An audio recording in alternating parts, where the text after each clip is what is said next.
Al-Faslur Rabi', fasal yang keempat. Fi fawaida yahtaju ilaiha talibul ilmi wal alimu, berkenaan dengan faidah-faidah yang memerlukan kepadanya oleh penuntut ilmu dan orang alim yang berilmu. Artinya faidah-faidah yang nanti akan dibahas oleh beliau itu diperlukan oleh setiap penuntut ilmu agama, bahkan juga para orang-orang yang sudah menjadi ulama. Faidatun, faidah yang pertama. Qala Syekh Zakaria rahimahullahu fi kitabihil lu'lu'in nazim fi rawmit ta'allumi wat ta'lim. Telah berkata Syekh Zakaria rahimahullahu, semoga Allah merahmati beliau, fi kitabihi, di dalam kitabnya yang berjudul Al-Lu'lu'un Nazim fi Rawmit Ta'allumi wat Ta'lim. Apa kata beliau? Amma syurutu ta'allumil ulumi wa ta'limiha fasna asyar. Adapun syarat-syarat mempelajari ilmu dan mengajarkannya fasna asyar, maka ada 12. Ini syarat bagi orang yang ingin menuntut ilmu dan bagi seorang guru yang mengajarkan ilmu tersebut. Wahiduha, satu di antaranya adalah an yaqsida bihi mawdi'a dzalikal ilmu lah. Hendaknya ia bermaksud, bertujuan dengannya ilmu itu mawdi'a, sesuai dengan dibuatnya dzalikal ilmu itu lahu, karenanya. Artinya ilmu itu diadakan karena sesuatu tersebut, yaitu ilmu itu diadakan karena perintah Allah dan perintah Rasulnya untuk dituntut. Dan ilmu itu diadakan agar kita bisa menuntutnya dengan ikhlas dan tulus. Ini adalah maksud pertama, tujuan utama. Fala yaqsidu ghaira dzalika min iktisabi malin au jahin au mughalabati khasmin au mukathara. Maka dia tidak bertujuan selain itu, selain karena menjalankan perintah Allah dan Rasul, karena saya menuntutnya ini tulus dan ikhlas. Selain dari itu dia tidak bertujuan, tidak bermaksud. Seperti apa? Biniktisabi malin, daripada mencari harta. Jadi dia tidak bertujuan dalam menuntut ilmu itu mencari harta. Kalau saya menuntut ilmu kemudian jadi orang alim, wah enak, nanti ada yang undang dikasih amplop. Ini syaitan kayak gini nih. Karena apa? Tujuannya menuntut ilmu bukan karena Allah dan Rasul, bukan karena akhirat, melainkan karena dunia, mal, harta. Perbaiki niat seperti itu. Au jahin, atau kehormatan. Nanti kalau saya jadi orang alim, saya akan dihormati. Kalau saya datang, orang-orang akan berdiri menyambut saya.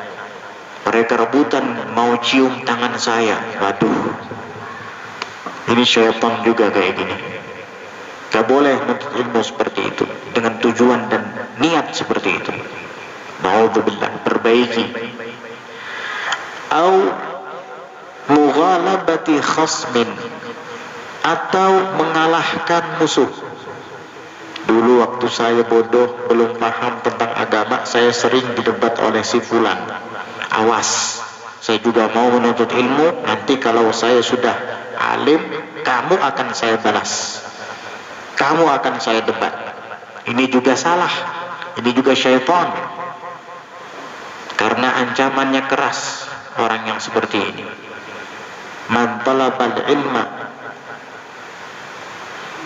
liyumariya bihi sufaha wa liyujadila bihi ulama wa liyasrifa wujuhan nasi ilaih fannaru annar.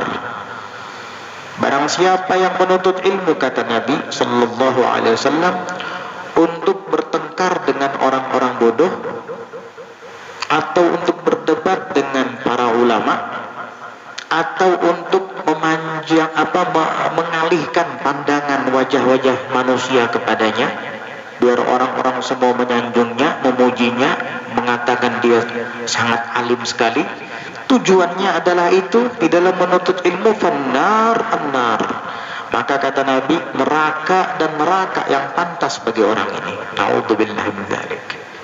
Ini juga tidak pas. Au mukatharatin, atau memperbanyak pengikut. Saya nanti kalau punya ilmu akan membuat majelis taklim dan nanti yang akan hadir jumlahnya ribuan, bahkan jutaan. Na'udzubillah, ini juga syaitan. Atau nanti kalau saya sudah jadi orang alim, saya akan membangun pondok pesantren dan para orang-orang yang akan belajar di dalamnya akan berjumlah sekian ratus, sekian ribu, bahkan sekian juta orang misalnya. Ini juga tidak benar niat seperti itu. Sia-sia kalau bangun pondok atau lembaga pendidikan jumlahnya banyak tapi nggak ada bobotnya. Jumlahnya banyak tapi nggak kelihatan manfaatnya. Itu namanya memperbanyak kuantitas tetapi tidak ada kualitas. Kita nggak usah banyak-banyak punya murid, sedikit juga nggak apa-apa, tapi alim-alim semua, tapi berhasil semua.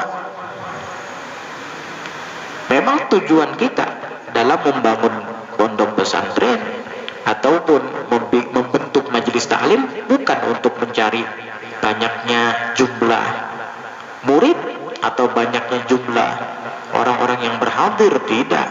Karena itu ternyata adalah tujuan dan niat yang salah, seperti tadi yang disebutkan oleh beliau. Bukan itu maksud dibalik menuntut ilmu. Mukatsarah, mencari, memperbanyak pengikut, murid atau pengunjung. Salah itu. Ini juga dibahas oleh Al-Imam Ghazali di dalam muqaddimah kitab Bidayatul Hidayah. Tsaniha, dan yang keduanya di antara syarat menuntut ilmu dan mengajarkannya, an yaqsidal ilma alladzi taqbaluhu tiba'u, hendaknya ia bertujuan mencari ilmu yang taqbaluhu tiba'u, diterima akan dia oleh tabiatnya. Artinya ilmu yang memang sesuai dengan tabiatnya, artinya bisa diterima oleh nalurinya. Itu yang dituntut. Idh laisa kullu ahadin yasluhu li ta'allumil ulum, sebab tidak setiap orang pantas untuk mempelajari ilmu-ilmu, artinya setiap ilmu. Wala kullu man yasluhu li ta'allumiha yasluhu li jami'iha, dan tidak pula setiap orang yang pantas untuk menuntut ilmu itu secara keseluruhan, dia itu berarti pantas untuk mengumpulkan semuanya. Enggak. Jadi apa yang sesuai dengan nalurimu saja.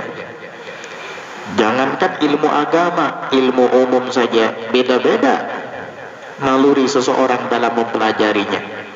Ada di antara orang itu lebih suka dengan ilmu keterampilan, kerajinan tangan. Dia pandai melukis, dia pandai menulis indah, tapi di bidang matematika dia lemah, di bidang fisika dia nggak kuat. Ada yang seperti itu. Ada juga orang yang membidangi dalam ilmu hitung berhitung, matematika tadi, tetapi di dalam ilmu keterampilan, kerajinan tangan dia nggak bisa. Melukis nggak bisa, disuruh menulis indah juga nggak bisa, tulisannya malah berantakan. Tapi kalau disuruh berhitung, wah langsung spontan dia bisa menjawabnya. Begitu. Ada juga yang keterampilan tidak bisa, berhitung tidak bisa, tapi ilmu bahasa bisa, cepat paham. Saya kalau dalam ilmu bahasa saya bisa, bahasa Indonesia saya paham apa itu subjek, apa itu objek, apa itu predikat misalnya. Ya. Bahasa Inggris saya mengerti tentang grammar. Bahasa Arab pun saya paham tentang ilmu alat, nahwu dan sorof misalnya. Nah ini berarti dia membidangi dalam ilmu tersebut karena nalurinya senang dengan ilmu itu. Jadi kamu fokuskan tujuan dan maksudmu untuk jadi siapa dan jadi apa dalam menuntut ilmu. Apa yang kamu bidangi, apa yang disenangi oleh nalurimu. Fikih misalnya, dalami ilmu fikih sampai dari mulai furu'nya sampai usulnya, sampai qawaidnya kamu kuasai, biar betul-betul jadi faqih, bukan mutafaqih. Mutafaqih itu pura-pura jadi ahli fikih, padahal nggak bisa. Kalau faqih itu memang sudah jadi darah dagingnya fikih. Atau kamu lebih senang dengan ilmu alat misalnya, ilmu alat seperti nahwu, sorof, kuasai, dalami. Kalau memang nalurimu cenderung ke sana, jangan tanggung-tanggung, tunggu terus dan seterusnya. Atau kamu lebih cenderung dengan ilmu tafsir, udah pelajari Al-Quran, mulai dari tafsir yang paling ringkas, Al-Jalalain misalnya, naik lagi kepada Al-Baghawi, Ma'alimut Tanzil misalnya, naik lagi kepada Al-Qurtubi, terus gak apa-apa, dalami. Kalau memang naluri kamu, tabiat kamu cenderung ke ilmu tafsir atau ilmu hadits, mulai dari yang paling ringan misalnya susunan Habib Umar bin Hafiz, Mukhtarul Ahadits Asy-Syarif, kemudian Nurul Iman, kemudian Al-Arba'in An-Nawawiyah, kemudian Riyadus Shalihin, kemudian Sahihul Bukhari, Sahih Muslim, Sunan Abi Dawud, Sunan Tirmidzi, Sunan Ibni Majah, Sunan Nasa'i, Musnad Imam Ahmad, Musnad Ibn Abdul Razzaq, Musnad Abdul Razzaq As-San'ani. Terus kamu pelajari. Kalau memang naluri kamu cenderung ke ilmu itu. Makanya ada istilah-istilah bagi penuntut ilmu itu. Misal ada di sebuah pondok pesantren, ketika dikunjungi oleh ulama, mereka biasanya bertanya, siapa si bawehnya di sini? Siapa si bawehnya di sini? Apa si baweh? Si baweh itu nama imam ahli nahwu. Berarti yang dimaksud siapa yang ahli nahwu di sini? Atau misalnya siapa syafi'inya di sini, siapa? Berarti ahli fikih. Begitu. Nah, kuasai ilmu yang disenangi oleh tabiatmu. Tapi bukan berarti ilmu lain tidak dipelajari. Salah. Ilmu lain tetap kamu pelajari, terutama poin-poin terpentingnya. Kamu lebih senang dengan ilmu alat, nahwu dan sorof misalnya, dan sampai kepada ilmu-ilmu bahasa lainnya seperti balaghah. Kamu senang dengan ma'ani, kamu senang dengan bayan, dan kamu senang dengan badi'. Mantik, silahkan. Tapi bukan berarti kamu tidak perlu belajar ilmu tauhid, bukan berarti kamu tidak perlu belajar ilmu fikih, bukan berarti kamu tidak usah lagi belajar ilmu hadis, tafsir dan lain-lain. Tetap ilmu-ilmu tersebut kamu pelajari, terutama adalah poin-poin yang penting.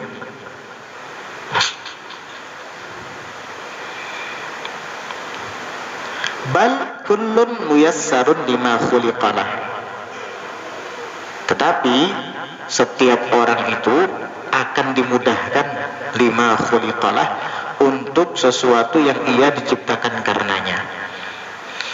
Artinya setiap orang itu memang diberikan oleh Allah Ta'ala kelebihan masing-masing, kelebihannya masing-masing, sehingga ia dipermudah untuk mendapatkan kelebihannya itu. Iya, begitu. Di kampung itu ada orang yang terkenal ahli fikihnya. Dia paham tentang ilmu madhab. Ada juga di kampung itu terkenal dengan ilmu tasawufnya.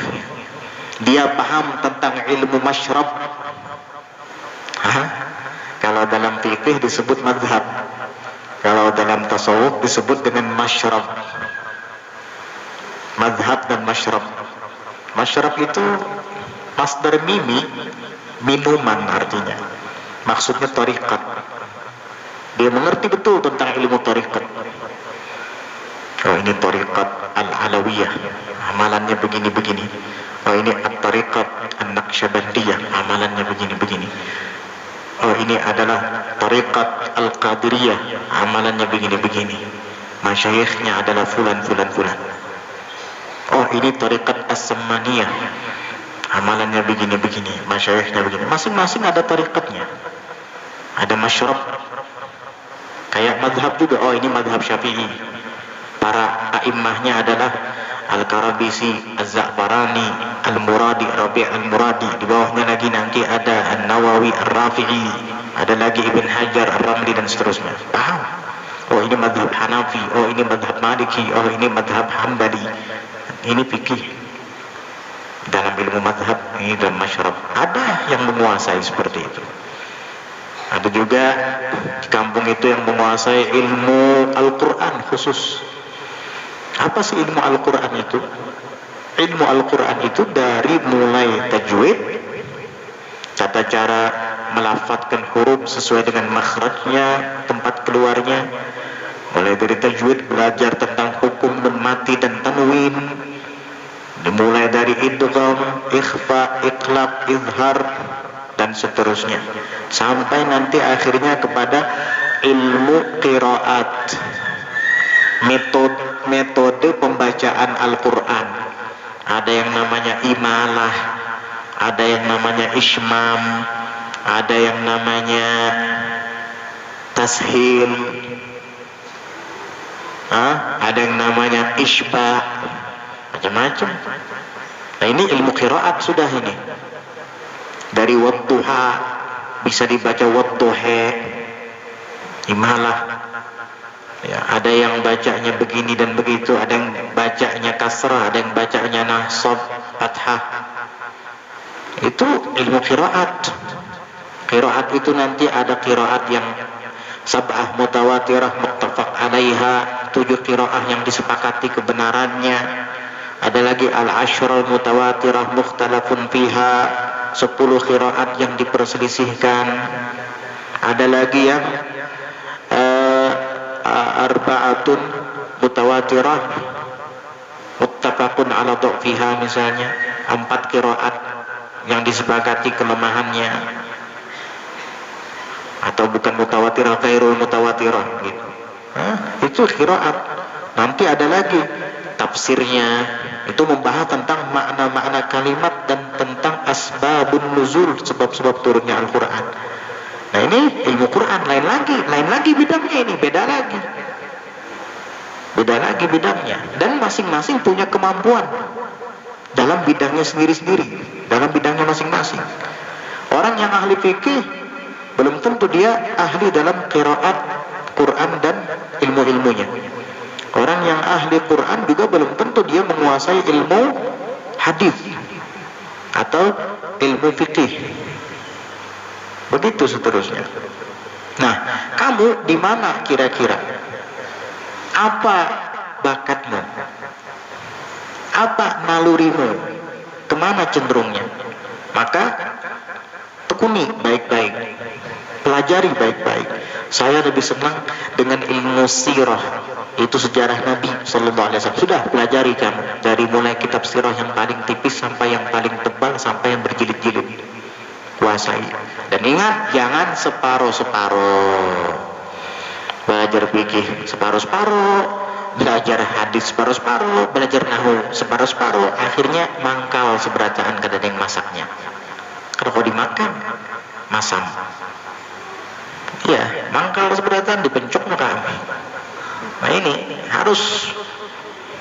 Yang lain mungkin kamu sudah pelajari poin-poin pentingnya dan sampai selesai dari muqaddimah sampai khatimah. Ya. Jangan imbas sudah waktunya menaikkan kelas ada dilanjutan belajar berganti kitab. Ini mangkal akhirnya kena. Akhirnya itu Pak nggak tahu sudah, yang lain tidak tahu lagi. Kasihan. Jadi begitu. Salisuha, yang nomor 3-nya, an ya'lama ghayata dzalika al-ilmi liyakuna ala thiqatin min amrih. Hendaknya ia mengetahui puncak ilmu itu. Dia kan tadi cenderung kepada salah satu part ilmu agama, katakanlah fikih misalnya. Udah, kamu harus tahu goyah puncak dari ilmu fikih itu. Liyakuna ala thiqatin, agar ia ada di atas kepercayaannya min amrihi, dari urusannya itu. Meyakinkan. Kalau belajar fikih jangan hanya kitabul ibadah saja, hanya belajar seputar tentang toharat, mulai dari mensucikan najis sampai mengangkat hadat besar dan kecil, sampai kepada bab sholat, sampai kepada bab zakat, bab puasa, bab haji, selesai. Belum, masih ada kelanjutannya. Ya, ada kitabul buyu' al-muamalat, berbicara tentang perdagangan, perjual belian, berbicara tentang sewa menyewa, al-ijarah, berbicara tentang rohan pergadaian, berbicara tentang riba, berbicara tentang qarad, hutang piutang, berbicara tentang qirad, investasi atau menanam saham. Ada semua itu dibahas di fikih. Dan tidak cukup sampai di situ. Ada lagi nanti di atasnya bab yang membahas tentang ilmu munakahat, yang berkaitan dengan pernikahan. Ya, apa itu nikah? Kemudian rukunnya ada berapa? Siapa yang dimaksud dengan walinya yang syar'i? Apa sih sifat ijab dan qabul yang benar? Nanti ada lagi bab tolak, ada lagi bab iddah, ada juga bab khulu, ada juga nanti di situ bab macam-macam ya dalam nikah itu. Banyak. Bab rodoahnya nanti ada menyusui, bab hatonah nanti hak-hak asuh mengasuh anak, ada itu dibahas semua. Jangan tanggung sampai goyah, sampai puncak kalau mau belajar itu. Kemudian nanti setelah itu ada lagi tentang bab jinayat. Jinayat itu bab tentang kriminalisasi. Orang ada bab sariqah, pencurian, apa hukuman bagi maling.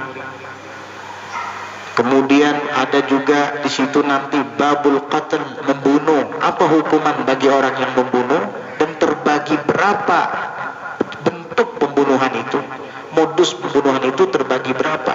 Ada kalanya disengaja, ada kalanya tidak disengaja, ada kalanya mirip disengaja. Lain-lain hukumnya. Berkaitan di situ nanti ada yang namanya bayar diyah. Apa itu diyah? Ada hukum-hukumnya itu. Nanti ada lagi setelah jinayat, ada lagi bab faraid juga, masalah faraid, mawaris, waris mewarisi, berbicara tentang tarikah, bukan thariqat tapi tarikah ya. Tarikah itu harta peninggalan almarhum, itu tarikah atau tirkah. Apa aja yang bertakluk dengan mayit itu dibahas. Nanti ada lagi setelahnya bab tentang al-qadaya wal ahkam, tentang seorang qadhi dan seorang hakim. Nah itu luas banget itu. Iya. Dikira fikih itu hanya berbicara tentang bersuci, mengangkat hadas, sholat, puasa, zakat, haji, itu aja. Itu baru qismul ibadah, belum muamalat, belum nikah, munakahat, belum mawarid, belum jinayat, belum nanti ada qadaya wal ahkam, belum nanti bab tentang istirqaq perbudakan, itu fikih semua. Belum nanti kitabul jihad, tentang jihad, ada dibahas. Makanya agama itu lengkap semua. Nah ini, jadi jangan tanggung menuntut ilmu itu. Ya akhirnya pengarasan karena tanggung belajarnya. Man qalla ilmuhu katsura tiraduh. Orang yang sedikit ilmunya itu banyak protes biasanya. Kemudian jadi dia ala thiqatin min amrih, kalau sudah mengetahui puncak ilmu yang dipelajarinya, dia liyakuna ala thiqatin min nafsih min amrih, dia akan percaya diri, artinya akan ada di atas kepercayaan daripada perkaranya itu. Dia akan paham betul tentang ilmu tersebut. Nah, begitu. Kemudian rabi'uha, dan yang keempatnya syarat menuntut ilmu dan mengajarkannya juga. Menuntut ilmu dan mengajarkannya ada syaratnya juga. Apa? An yastau'iba dzalikal ilma, hendaknya ia yastau'ib. Yastau'ib itu meliputi, dia liputi dzalikal ilma, akan ilmu itu. Dari mana? Min awwalihi ila akhirihi, dari awalnya sampai akhirnya, dari muqaddimah sampai ke khotimah. Ibaratnya itu dari A sampai Z, dari alif sampai ya, pelajari semua. Tasawuran, baik dari segi tasawurnya, membayangkan ilmu itu, wa tasdiqan, dan membenarkannya. Ini istilah mantik, ada tasawur, ada tasdik namanya. Tasawur itu membayangkan, tasdik itu membenarkan bayangan kita itu. Seperti contoh misalnya, setiap yang baharu pasti berubah, dan alam itu berubah, berarti alam baharu. Ada muqaddimah sughra, ada muqaddimah kubra, ada natijah. Nih kita belajar mantik sedikit, bukan mahalabiyu, bukan. Ini pemantik sih, mantik kenapa? Itu mahalabiyu lain mantik nih tuh. Lain lagi, mahalabiyu itu lain pulang. Pemantik itu memang ada ilmunya, mantik itu. Ada juz'i, ada kulli, ada juz'iyah, ada kulliyah, macam-macam ilmu mantik itu. Ada muqaddimah sughra, ada muqaddimah kubra, ada natijah. Seperti misal kita mengatakan, setiap yang berubah itu pasti baharu. Kullu mutaghayyirin hadits. Setiap yang berubah pasti baharu. Wal insanu mutaghayyirun, dan manusia itu bisa berubah. Fal insanu haditsun, maka manusia itu baharu. Begitu.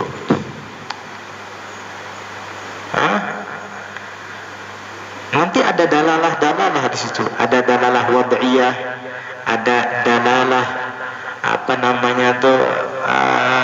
lafziyah, macam-macam. Ada dalalah aqliyah. Kalau kita melihat ada asap, pasti di bawahnya tuh ada api. Itu namanya dalalah aqliyah, akal kita yang membenarkan bahwa api ada di situ. Karena apa? Melihat asap.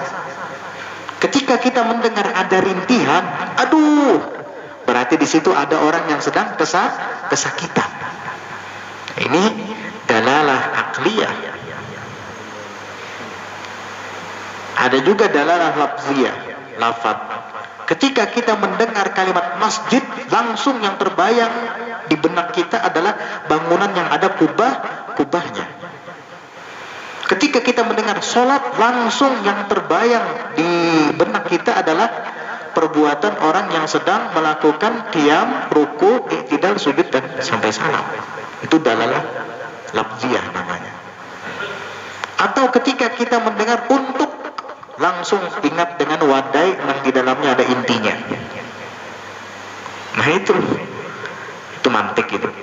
Nah, ada muqaddimah sughra, ada muqaddimah kubra, ada natijah. Setiap yang baharu, setiap yang berubah itu baharu. Manusia berubah, mulai kenanakan, dewasa, sampai jadi orang tua, sampai meninggal, berubah. Berarti natijahnya manusia baharu.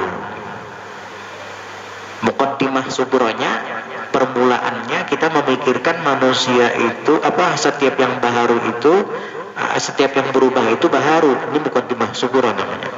Dan manusia itu berubah-ubah. Nah, ini muqaddimah kubra namanya. Maka natijah itu hasilnya adalah manusia itu baharu, dan Allah yang maha qadim. Mantik ini juga perlu dipelajari agar tauhid kita benar. Lain bumantik mah labiu, lain lagi kesannya itu. Ada ilmunya mantik itu. Nah, tasawuran, tasdiqan dan tasdiknya. Tasdiknya itu pembenarannya. Yang kita bayangkan itu benar atau salah. Maka dari tasdik itu kita dapat membuktikan. Orang kalau ahli mantik, pemikirannya itu tidak mungkin keliru. Pola pikirnya itu selalu tepat. Begitu. Ilmu mantik ini sama seperti ilmu nahwu. Kalau ilmu nahwu menjaga lisan daripada kekeliruan dalam mengucapkan bahasa, supaya yang marfu dibaca marfu, yang mansub dibaca mansub, yang majrur dibaca majrur, yang majzum dibaca majzum jazm. Nah, ilmu mantik juga begitu. Artinya, kalau ilmu nahwu bisa menjaga lisan dari kekeliruan dalam mengucapkan bahasa, mengungkapkan kalimat, maka ilmu mantik juga dapat menjaga kekeliruan dalam berpikir. Jadi pemikiran kita pun tidak salah.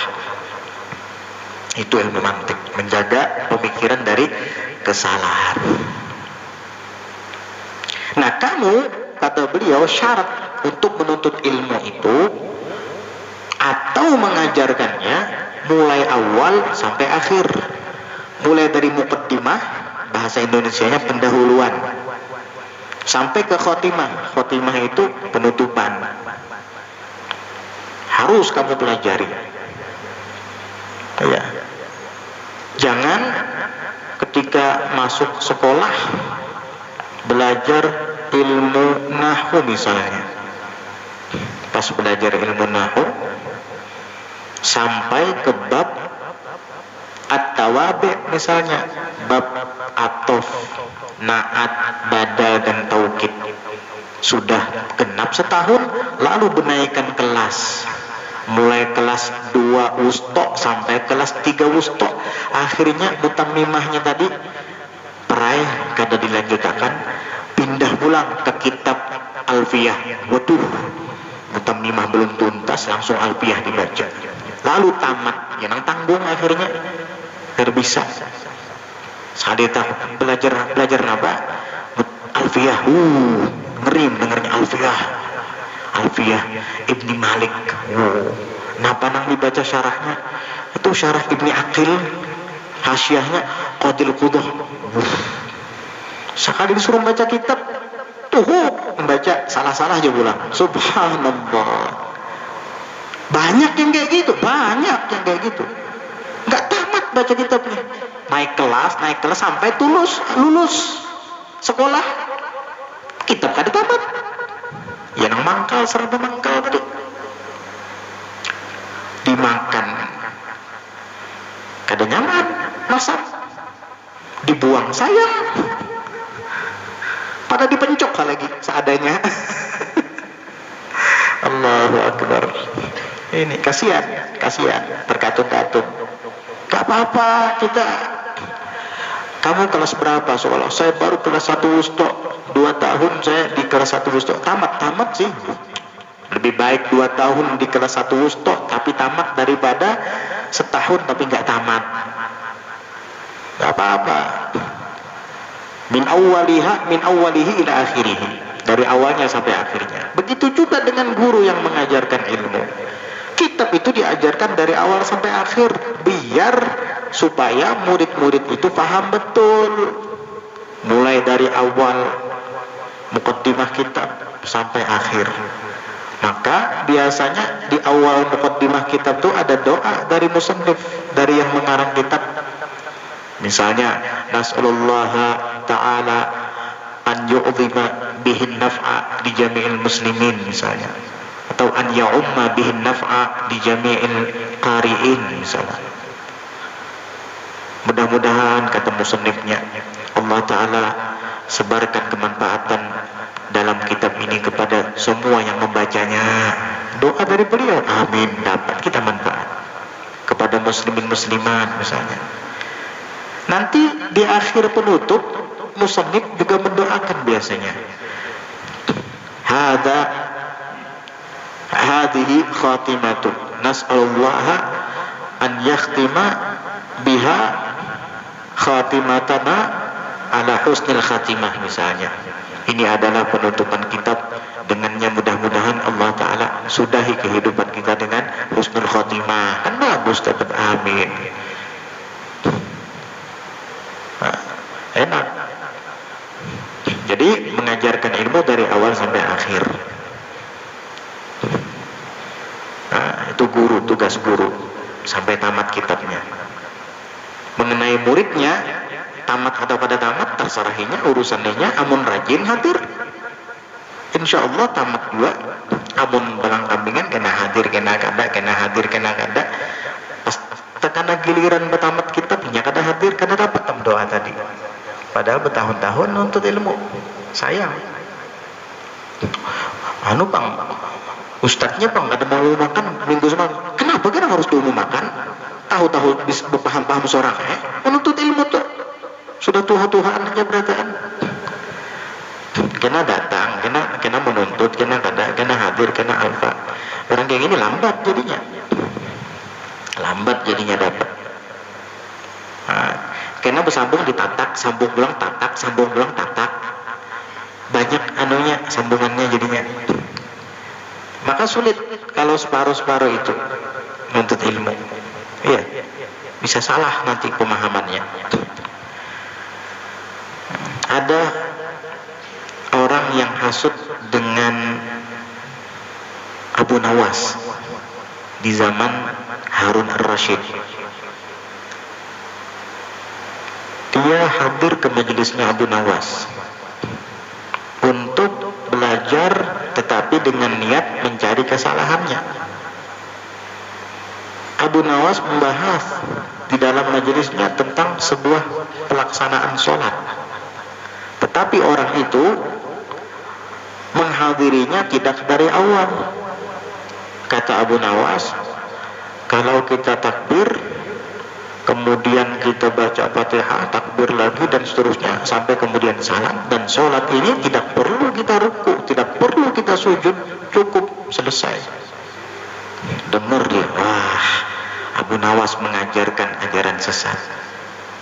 Akhirnya dia laporkan kepada Khalifah Harun ar-Rasyid, wahai Khalifah, saya baru saja menghadiri majlis Abu Nawas dan dia mengajarkan tentang ajaran yang sesat dan menyesatkan. Loh, kok bisa? Saya dengar langsung dengan telinga saya. Dia mengatakan sholat tidak perlu ruku, tidak perlu sujud. Setelah itu salam, selesai. Betul, saya dengar langsung. Oh gitu. Akhirnya raja memanggil Harun ar-Rasyid memanggil Abu Nawas untuk dihadirkan ke hadapannya.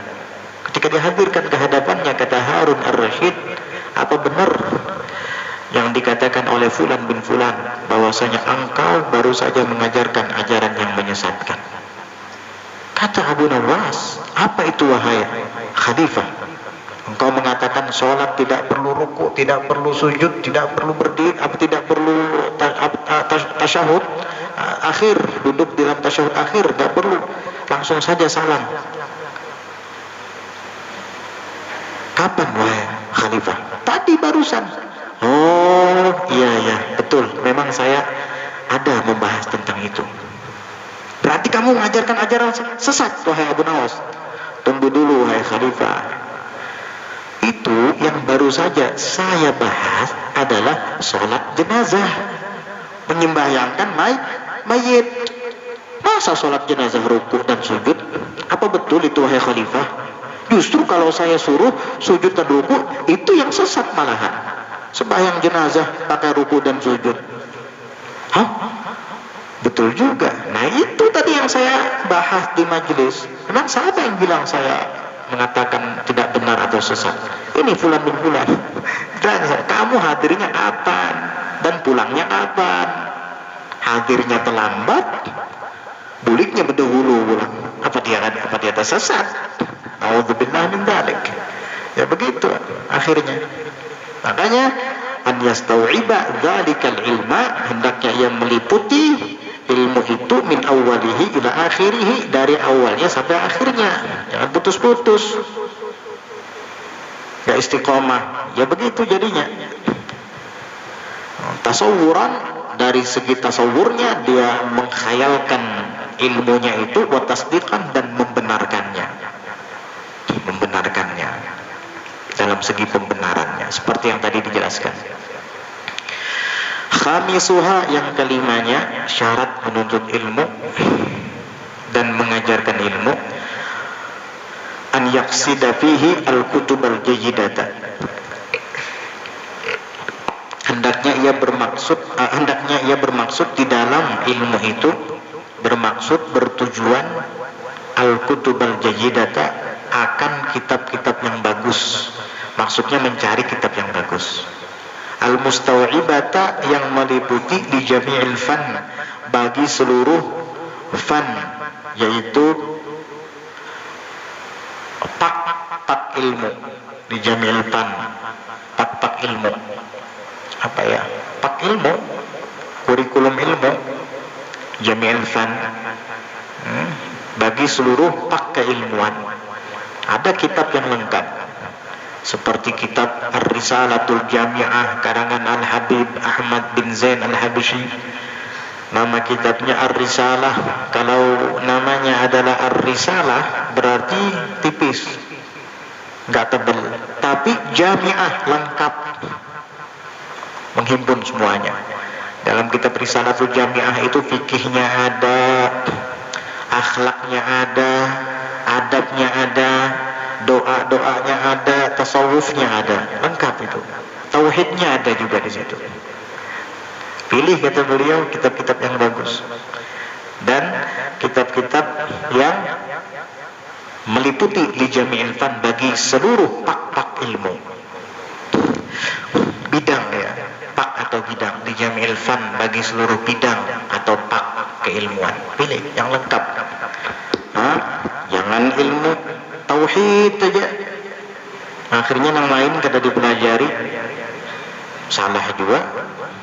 Lalu kisah ma'rifat, lalu kisah hakikat, padahal salah. Kenapa? Karena dia tidak mempelajari ilmu-ilmu yang lain. Ilmu tauhid itu ada tingkatan-tingkatannya juga. Bukan hanya sifat 20 ilmu tauhid itu. Ya memang ada sifat-sifat yang wajib diketahui bagi setiap umat Islam.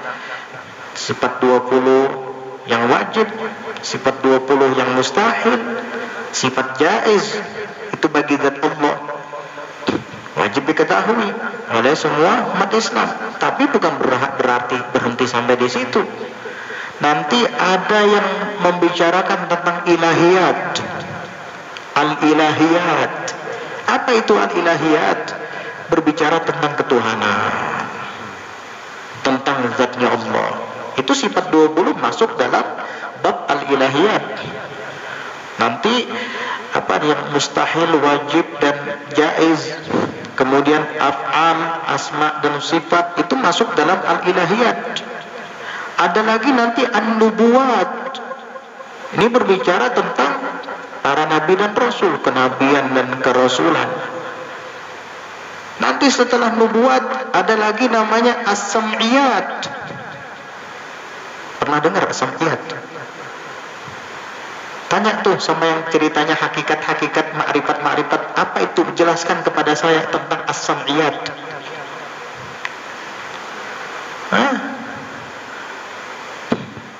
Tanya. Tauhid panjang juga, kayak fikih juga. Bicara tentang as-sam'iyat, membahas tentang yaumul qiyamah, membahas tentang apa sih yang disebut dengan mauqif, apa sih yang disebut dengan padang mahsyar, di mana tempatnya, apa sih yang disebut dengan yaumul hisab, apa sih yang disebut dengan mizan, timbangan amal baik, bagaimana sih sifatnya di dalam hadis yang disebutkan oleh Nabi, apa sih jembatan Shirathul Mustaqim itu, apa sih nar dan apa sih jannah, itu ada dijelaskan, masuk dalam ilmu tauhid itu. Yang dikira ilmu tauhid cuma membahas tentang ketuhanan saja, apa? Itulah ilmu sebuku tadi ngarannya. Paham arti sebuku? Sebiji aja bisa buku. Mau betamuan non muridnya neto dibahas, kada habis-habis. Anehnya nih murid ini kada punya kuyak. Nggak ada sembahyang lagi. Cocok lawan liur. Naudzubillah. Dikiranya tauhid itu cuma sampai di situ. Yang dibahas daging, kulit, tulang, lambuniah, camariah, darahiyah, uriah. Ya Allah, akhir-akhirnya kena Nur Muhammad, kisahnya muhanya kadap kedadat nur sama sekali. Cara Nur Muhammad, naudzubillah min dzalik. Karena apa? Dia mengira inilah yang benar, padahal bagai katak dalam tempurung. Naudzubillah min dzalik. Mau kitab tauhid itu di rumah tuh banyak sekali kitab tauhid. Mulai dari yang paling mudah tuh Aqidatul Awam dan syarahnya ada. Mau syarah yang mana? Jala'ul Afham ada di situ. Apalagi syarah Mujazul Kalam ada juga tuh banyak. Jawharatul Tauhid ada tuh. Syarahnya ada Tuhfatul Murid saya punya. Ada syarah As-Sawi ala Jawharatul Tauhid banyak. Kitab tauhid di rumah tuh ada semua. Kalau belajar tauhid yang benar. Tasawuf, wah jangan tanya. Tasawuf, orang Hadramut itu ahlinya tasawuf. Di Hadramut tuh nggak ada kitab tasawuf diajarkan di dalam pesantren secara apa ya, masuk dalam kurikulum gitu, secara tertulis masuk dalam kurikulum tuh nggak ada tasawuf. Yang hadis tuh fikih, hadis, tauhid. Tasawuf tuh nggak ada, karena tasawuf tidak dipelajari di sana, tapi langsung diamalkan. Karena ilmu tasawuf itu bukan ilmu merotet, bukan ilmu hanya dibahas gini,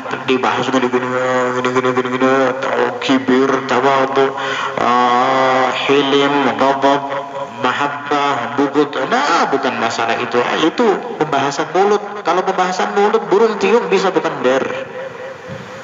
Amal dengan ianya, perbuatan yang ianya.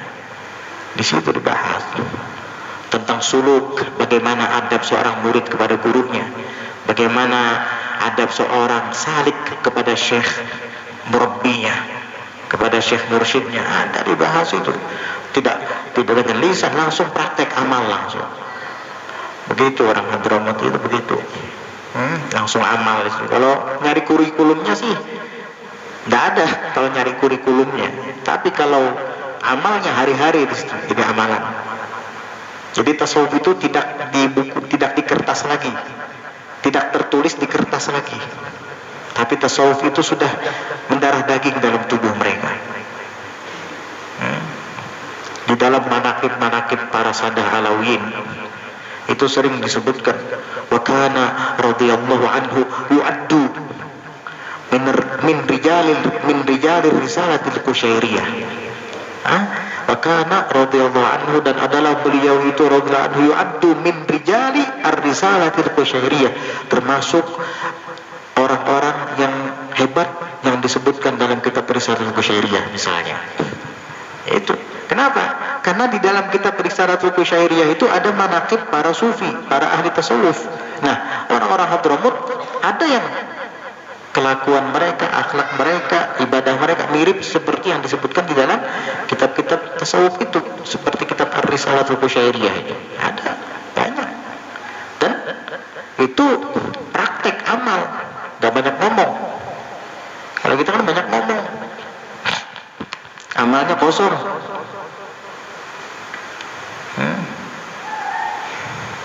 Astaghfirullah min qaulin bila amalin. Jadi begitu.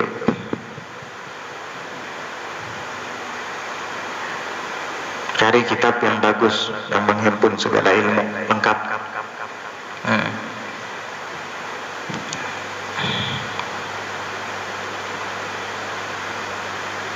Sadisuha an yaqra'a ala syaikhin mursyidin wa aminin nasih wa la yastabidda binafsihi wa taka'ih. Yang keenam, syarat belajar ilmu dan mengajarkannya. Tapi yang keenam ini lebih fokus kepada yang belajar. An yaqra'a, hendaknya ia membaca ilmu yang dipelajarinya itu ala syaikhin mursyidin, atas seorang syekh mursyidnya yang membimbing dan menuntun dia. Dan itu hanya satu. Gak bisa ente banyak punya guru gak sampai-sampai ente. Ente punya guru mursyid itu, murabbi itu satu, gak boleh banyak. Pilih ente siapa yang hati ente lebih terbuka ke situ. Itu berarti syekh mursyidnya ente, gurunya ente, murabbinya ente. Jangan banyak-banyak punya guru. Loh, Imam Bukhari gurunya ratusan bahkan ribuan. Itu syekhut talaqi, syekhut tabarruk, lain lagi. Kalau syekh mengambil ilmu, sekedar mengambil sanad, sekedar bertabarruk, jutaan silahkan. Tapi kalau syekh murabbi hanya satu, gak bisa. Inti kalau kebanyakan punya guru, gak sampai-sampai inti. Dan guru itu punya giroh masing-masing. Tahu arti giroh? Kecemburuan masing-masing. Guru itu bahaya, inti, hati-hati. Wow, guru saya si fulan, syekh fulan, ustadz fulan. Tapi yang jadi murabbi inti siapa? Ini yang penting. Itu yang dipegang sampai mati. Dan dia akan datang di saat kamu nanti sakaratul maut. Dan dia akan memberi kamu syafaat di hari kiamat. Ini yang dimaksud di dalam hadis. Yashfa'u yaumal qiyamati al-anbiya'u thumma al-ulama'u thumma syuhada. Hadis riwayat Al-Baihaqi di dalam Syu'abul Iman. Kelak yang akan memberi syafaat di hari kiamat adalah para nabi, para ulama. Ini ulama masuk guru kamu. Siapa? Yang murabbi tadi. Kalau yang lain udah, ente urus diri sendiri. Anak kan sudah ajarkan sama ente kemarin gini. Udah. Kalau syekh murabbi, dia akan tinggal diam. Dia cari murid-muridnya yang punya hubungan dengan dia. Itu masyuhada, kemudian para syuhada. Begitu. Ente kalau banyak punya guru 100, 200, 1000, 1 juta, bagus. Patut ente bangga kalau punya guru banyak seperti itu. Tapi biar bagaimanapun syekh murabbi satu. Gak bisa banyak. Tentukan siapa syekh murabbinya ente yang dipegang sampai mati itu siapa? Harus ada seperti itu. Jangan mudzabdzabina baina dzalik, la ilaha illa wa la ilaha illa. Mudzabdzabin itu, tahu enggak mudzabdzabin? Kayak kodok. Itu mudzabdzabin tuh, kodok. Terbang kada, berjalan kada, yang loncat-loncat. Mudzabdzabina baina dzalik, mudzabdzabin itu enggak tentu keadaannya. Tidak istiqomah. La ilaha illa enggak ke situ, wala ilaha illa juga enggak ke situ. Harus ada pegangan. Makanya beliau mengatakan yaqra'a ala syaikhin mursyidin, membaca atas seorang syekh yang mursyid, wa aminin, dan amin, yang terpercaya, amanat, nasihin, nasih yang menasihati kamu. Guru itu tugasnya menasihati murid ketika muridnya salah. Iya, justru disitulah terlihat sifat keguruannya. Kalau guru melihat ada kejanggalan pada muridnya, lalu guru itu menegur, nah ini guru. Dan murid jangan marah kalau ditegur. Terima kasih. Ini berarti guru saya yang membimbing saya, yang membenarkan saya di saat saya salah. Itu guru. Ini kadang ditegur ngambek, merajuk. Salah besar itu. Guru itu dia yang membimbing kamu, dia yang memimpin kamu, menasihati kamu. Begitu. Walaupun dia nggak ngasih uang sama kamu, Hah? Ini guru kalau ngasih uang guru, kalau nggak ngasih uang bukan guru.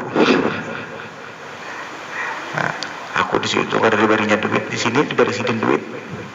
Misalnya ini namanya murid duitnya, bukan murid guru namanya ini. Kamu di sana aku dapat makanan, di sini gak dapat. Nah, aku hadir ke majelis sana makanannya nyaman-nyaman. Di sini kededa roti apa dia roti? Banyu hambar. Udah ente berarti guru makanan, muridnya makanan nanti, bukan muridnya guru itu, muridnya makanan. Nanti ngejar makanan soalnya, bukan ngejar gurunya. Ente ngejar makanan, ngejar uang, bukan ngejar gurunya. Nauzubillah min dzalik wa aminin nasihin, ngasih nasihat dia. Guru itu bukannya mencari pembenaran ketika muridnya bersalah. Paham arti mencari pembenaran?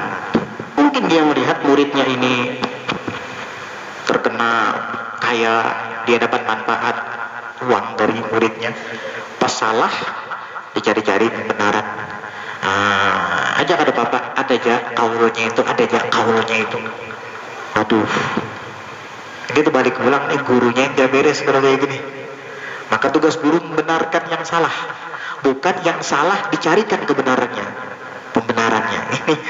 Ini bukan nasih amin ini, bukan amin nasih, bukan. Ini yang bukan malah memasukkan muridnya ke surga. Ini guru yang menjerumuskan muridnya ke neraka. Nauzubillah min dzalik. Wala yastabidda binafsihi wa dzaka'ih, dan ia tidak boleh mengandalkan dengan dirinya sendiri dan kecerdasannya.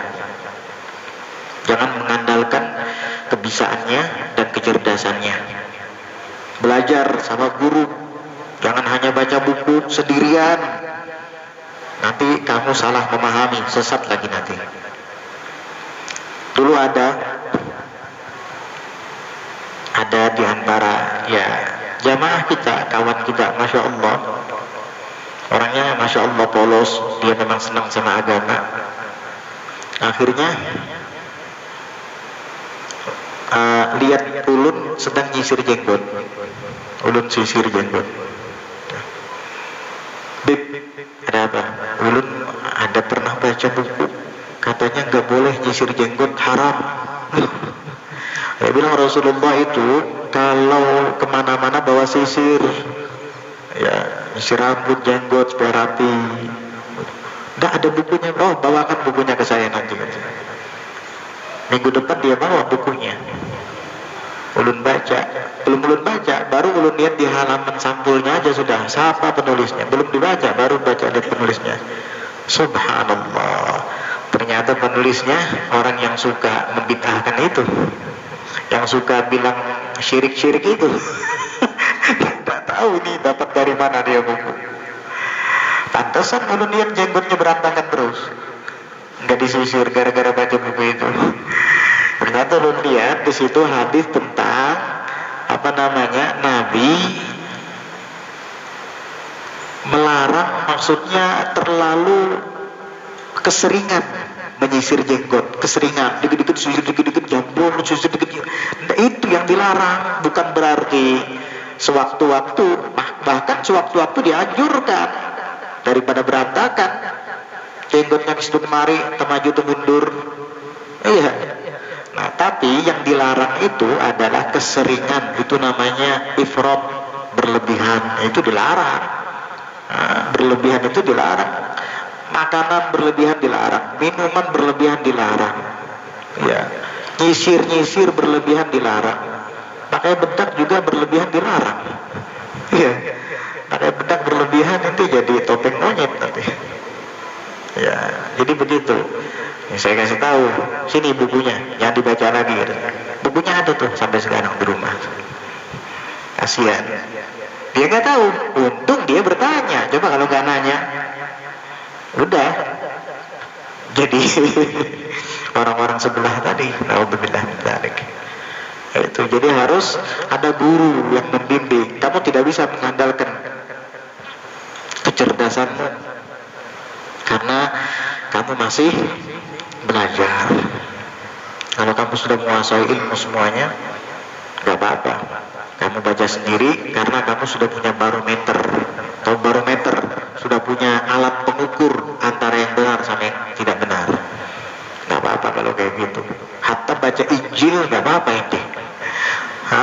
Baca kitab Injil kalau ente sudah kuat nggak apa-apa. Ya, dia tahu ini kebatilannya di sini, tahu. Kalau nggak kuat jangan macam-macam. Harus melalui seorang syekh mursyid aminin nasih. Seorang syekh, seorang mursyid amin, terpercaya, nasih. Wala yastabidda, dan tidak boleh merajalela.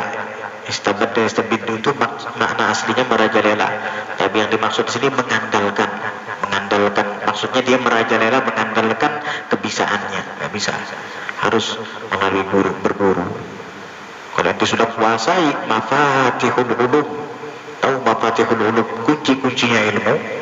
Ente sudah baca ilmu alat, dikuasai semua, nahwu dan sorof. Ente sudah baca ilmu fikih dari awal sampai akhir tadi. Ente sudah baca ilmu tauhid dari awal sampai akhir tadi. Tasawuf dari awal sampai akhir. Tafsir begitu juga. Hadis juga sudah sebagian besar kamu kuasai. Lalu kamu baca buku-buku lain, kamu sudah punya barometer, kamu sudah punya tolak ukur di hatimu, sehingga kamu tidak akan terpengaruh lagi. Gak apa-apa kalau sudah kayak gitu. Tapi kalau masih mubtadiin, jangan macam-macam, jangan baca sendiri, salah nanti kan.